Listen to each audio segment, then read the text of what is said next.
what Russia's doing either, just so you understand, all right?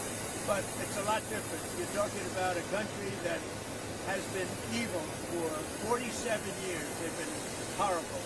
Death all over the world, not just us. Look at the way they attacked unexpectedly all of those countries surrounding us. It was not supposed to. Nobody was even thinking about it. But they wanted to take over the Middle East, and they wanted to knock out Israel permanently. If they had a nuclear weapon, they would have been able to do it. So you wouldn't make it as a war crime? Look, I'm not a fan of the guy. If you look at, and you never cover this, if you look at his truths or whatever he went on, ex-truth, if you look at his truths or his statements, he was all for everything. All of a sudden, he wasn't. He was a man that I met at Dover. He came and his wife was killed. He was remarried fairly quick. His wife was killed, and I felt badly for him. He ran for Congress, he lost. He ran for Congress again and he lost. I said, you know, he's a guy, nice guy, seemed like a very nice guy. I met him, he was pretty heartbroken, but I said, you know, it's a shame. He ran for Congress twice. Call him up, give him a job in the White House. Smart. I gave him a job in the White House, and this is what he does to me, you know? Being a nice guy doesn't pay off too much. Mr. President. Think of it. He loses twice in Congress. Ran not very good campaigns. Should have won. But he loses twice. How do I get him? I have my people call him. Because I didn't deal with him for the most part. I saw him a couple of times. But I never dealt with him at all. I had no idea his ideology was left or right, whatever it is. I can say this. He said very strongly that Iran is not a threat. Iran's been a threat for 47 years, and there's not a country in the world that doesn't agree with me on that. So I take this guy, Joe Kent, who lost twice to Congress, pretty badly and tough, and was devastated, and I know that he lost his wife. So instead of letting him live out his life, I brilliantly have my people call him and offer him a job in security, essentially, in the White House. Now, what does he do? He goes out and he says that Iran is not a threat to get publicity. Now, he probably signed up with CNN or maybe signed up with your division of Newsmax. I don't know, but probably signed up with CNN or somebody. But if you look at his tweets, X's or truths, whatever he uses, I don't know because I don't follow him. What he said is 100% he agrees with it. All of a sudden he leaves. I never knew he had a problem. Now, I hear they're looking at him for leaking. That's possible. But just so you understand, just to put it to rest, he lost twice badly. He also lost his wife. He's remarried since. He lost his wife. I felt badly for him. So I told my people, reach out to him, give him a job at the White House. This is the thanks I get. Any other questions? Overall crime in Memphis. Iran was not an imminent threat. That's what the intelligence showed. I think it was an imminent threat. I think that Iran, if we didn't bomb them with the B-2 bombers, now that's not a fact, but if we didn't hit them with the B-2 bombers, they would have had a nuclear weapon within 2 weeks to a month. And if they had a nuclear weapon, they would have used it as soon as they got it. Iran obliterated their nuclear sites last summer with their strikes, and how can you argue it's an imminent threat now? Oh, we hit them so hard, we obliterated them. But that doesn't mean with the right equipment, you can't dig down and go get it. We don't want that, and we won't have that. But we obliterated that site. They still haven't been able to get it. That was a complete success. But if it wasn't, they would have had, if we didn't hit them, if we didn't use the B-2 bombers, which are unbelievable, we just ordered 22 more of them, modern version, by the way, super modern version. If we didn't hit them with the B-2 bombers, they would have had, within 2 weeks of that attack, that's why we hit them, because we knew they would have had a nuclear weapon. They would have used it on Israel and the entire Middle East. Mr. President, overall crime in Memphis is down 43% since you began this task force. Is this a template you think is working? What I'm doing today, really, this was supposed to be, this was a little bit before, set up a couple of weeks ago. This was before we had this situation with Iran take place last night. And by the way, they're just not communicating. When they say, I'm sure they don't mean that. When somebody says, oh, I didn't know you were, we were talking last night, and I'm sure they have a lack of communication, which is appropriate considering we blew up, in addition to their Navy, Air Force, every division, their radar. We also blew up all of their anti-aircraft and communication. So they have no telecommunication. So there is a lack of, I would imagine, a lack of coordination. If you're worried about the missing, Well, we think all we can do is think, look, we have numerous leader groups. They've all been killed. Very dangerous condition. Khomeini was killed.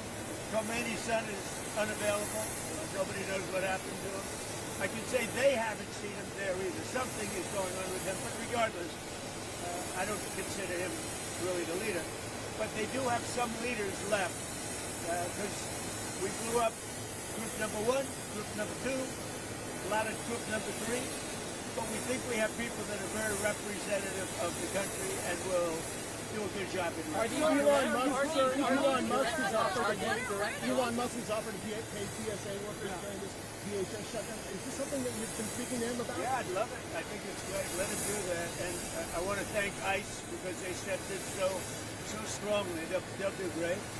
And if that's not enough, I'll bring in the National Guard. We're not going to have the Democrats destroy our country. These people are the most destructive, sick people, the Democrats. They want, and they're fighting for this. They're fighting for men and women's sports. They're fighting for transgender for everybody. Everybody go out, get your kid a nice operation, and change the sex of your kid. They're fighting for, no, think of it. They don't want you to do voter ID. You walk into a booth. In California, if a person who's doing voting, an official, asks you for identification, they're subject to being arrested. What's wrong with this country? So we're fighting it hard. And I think they should, because the Democrats are being blamed for the shutdown, and it's their fault, and they're getting killed.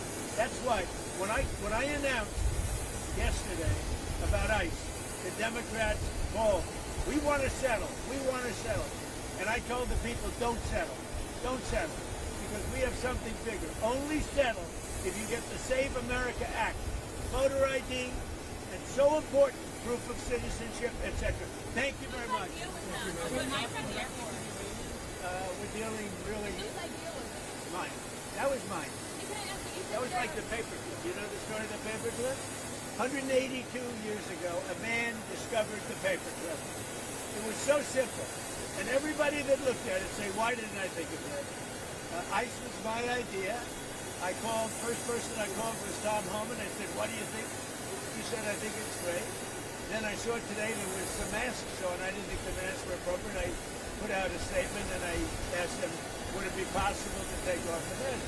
Because they should wear a mask when they're dealing with the murderers and the thugs left and let it go.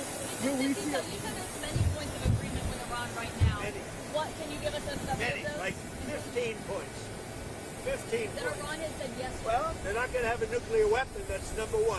That's number 1, 2, and 3. They will never have a nuclear weapon. They said yes to that? They've agreed to that. Will we see arrests, illegal migrant arrests at airports, sir? Arrests? Will we see ICE arresting illegal migrants at airports? Are we talking? That's why the Democrats are going crazy. Because they've allowed, by what they did, and hold up, we put ICE, who are a very high level, I mean, they really are a high level group of people. And they love it because they're able to now arrest illegals as they come into the country. That's very fertile territory. But that's not why they're there. They're really there to help. Are we talking to Iran directly? No enrichment whatsoever, even for medical purposes, civilian purposes? They have. Thank you. What about the Strait of Hormuz? Who's going to be in control of that? That'll be opened very soon if this works. How soon? And who's in control of it? Will Iran still be able to control the flow of oil? Be jointly controlled. By who? Maybe me. You want the United States to be in Me control? and the Ayatollah, whoever the Ayatollah is, whoever the next Ayatollah. Look, and there'll also be a form of a very serious form of a regime change. Now, in all fairness, everybody's been killed from the regime. They're really starting off. There's automatically a regime change. But we're dealing with some people that I find to be very reasonable, very solid. the people within know who they are. They're very respected. And maybe one of them will be exactly what we're looking for. Look at Venezuela, how well that's working The out. regime has agreed to. We are doing so well in Venezuela with oil and with the relationship between the president-elect and us. And maybe we find somebody like that. Are you considering more options to lower the price of oil while he's on? The price of oil will drop like a rock as soon as the deal is done. I guess it already is today. No, we have a very serious chance of making a deal. That doesn't guarantee anything. I'm not guaranteeing anything. I'm not going to come out here in a week or 2 weeks and have you all say, oh, you said, I didn't say anything. All I'm saying is we are in the throes of a real possibility of making a deal. And I think if I were a betting man, I'd bet for it. But again, I'm not guaranteeing anything. They want to make a deal very badly. Mr. President, what changes would you like to see in DHS under Mark Wayne Mullen? Well, he's going to be fantastic. He'll make his own change. He's already given me a list of people he wants to bring. He's a fantastic guy. I think he's just the right guy. You all know him. He's a very open, smart guy, very successful actually in business, which people don't know, and he's a friend of mine. I think Mark Wayne is going to be fantastic. Thank you. Are these direct talks for Terrible. They made a mistake. It's a dangerous business. That's terrible. Thank you, Mr. President.